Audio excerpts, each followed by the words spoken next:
Good morning, and if you're new to my channel, my name is Nico, and I live up in the mountains of Wyoming. Right now, travel is hard. We have another storm going on.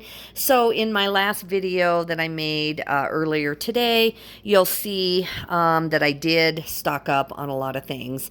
I don't like doing that. I don't mind stocking up a little bit, but for me, it's kind of stressful to have a bunch of ingredients just everywhere in your pantry. I think it's a lot harder to predict what you should buy for the week when you just have massive amounts of ingredients. What I like to do is put things in the freezer. So when I have time, it is time consuming. So of course your job and your work and your family come first, but this is relaxing and it's a great way if you want to save a ton of money. So this morning I went through my pantry and I realized, or not my pantry, but my refrigerator, and I realized that I had milk about to expire and sour cream that I wanted to rotate. It wasn't expired. Sour cream doesn't expire for a long time, but I'm picky and I like my sour cream on my tacos. I like it to be pretty fresh. So what I do with sour cream, I use it in pancakes and other things when it's getting close to expired.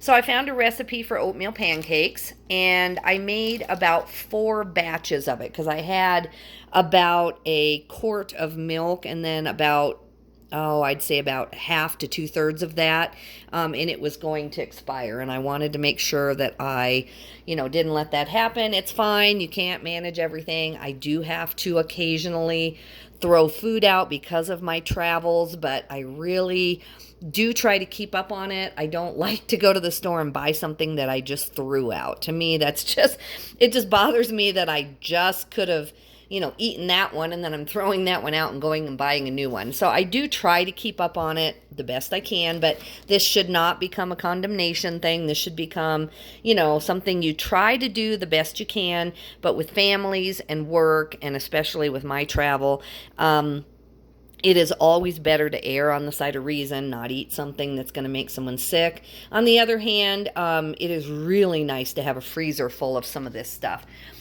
So I got, let's see, 1, 2, 3, 4, 5, 6. So out of the leftover milk and the milk that was going to expire, the sour cream that was going to expire, this has oatmeal, sugar. I put some cinnamon in there, some flour. Now this recipe does call for eggs.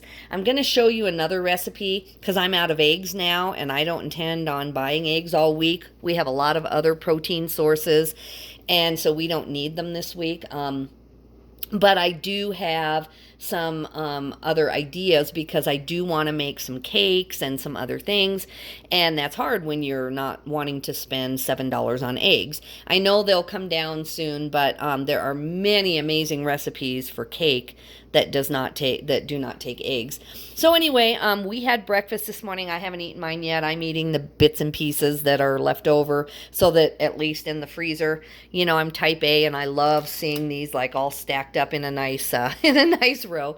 I'll probably get a basket. Like I have little kind of plastic baskets so that these, once they're frozen, they won't get crushed, but they're kind of hard to stack in the freezer. That's the problem with freezer bags that I don't like, is that on pancakes and things, it's kind of hard to get them to stack well. But anyway, I'm going to go put these downstairs, and then what I'm going to do today is I'm going to rotate some mayonnaise. Now this mayonnaise is fine. It smells fine. It's not moldy. Don't use ingredients that you missed. Just throw them away. But on this, it's perfectly fine. I could use it in a sandwich today, but it is getting really close to expiration, and I just want to use it for something else. So I'm going to make this amazing chocolate mayonnaise cake. I've made it many times before. And the best thing about it is that right now with egg prices, it doesn't have any eggs in it. And you could, if you don't have mayonnaise, if you have, like the sour cream this morning, I could have used it in this cake. Instead of the cup of mayonnaise, I could have used sour cream. You can use cottage cheese. You can use ricotta if you happen to have some of that got by you. You can thin down cream cheese a little bit. Just put it in your mixer with a tiny bit of, vanilla and a little bit of water. Not a bunch, just a little bit to make it more of a mayonnaise consistency. And then you could use a cup of that mixture in your mayonnaise cake. You could use applesauce, and there are applesauce cakes without eggs. Those are amazing, but look up a different recipe. I don't think applesauce would be quite a substitute in this particular recipe.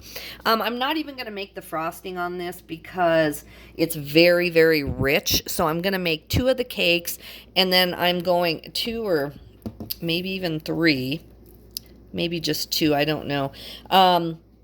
And then I'm going to freeze these. I cool them completely, then wrap them very well. And then, when I need a potluck dish really quick, I just pull them out and whip up some really quick homemade frosting of some kind and put it on there. You can freeze a frosted cake. There's nothing wrong. I have frozen this before with this brown sugar frosting, and it's amazing. It comes out just as if you just made it. That's the thing with the mayonnaise cake, is it's actually something I make even when I have to go buy the mayonnaise and I'm not trying to just rotate stuff. It's a really good, chocolate sour cream cake, chocolate mayonnaise cake. People will ask you why it's so moist. And so anyway, guys, I just wanted to give you a couple more ideas on how to rotate your pantry and make sure that, you're getting as much money as you can. A lot of these things are things that kids would eat. I could have made any kind of pancakes with that leftover milk and sour cream. It didn't have to be oatmeal pancakes. It could have been, lemon ricotta pancakes or whatever you have. You could have put chocolate chips in them for kids. So I think that kids can go along with budget tips and saving money, but you have to do it in the right way. And I don't know any kids who they would not know that there's mayonnaise in this cake. What they don't need to know, they don't need to know, and they would love this. I serve it at potlucks all the time, and people really like it. So anyway, guys, that was my couple of recipes for the day, and I hope you're having a great day. Bye-bye.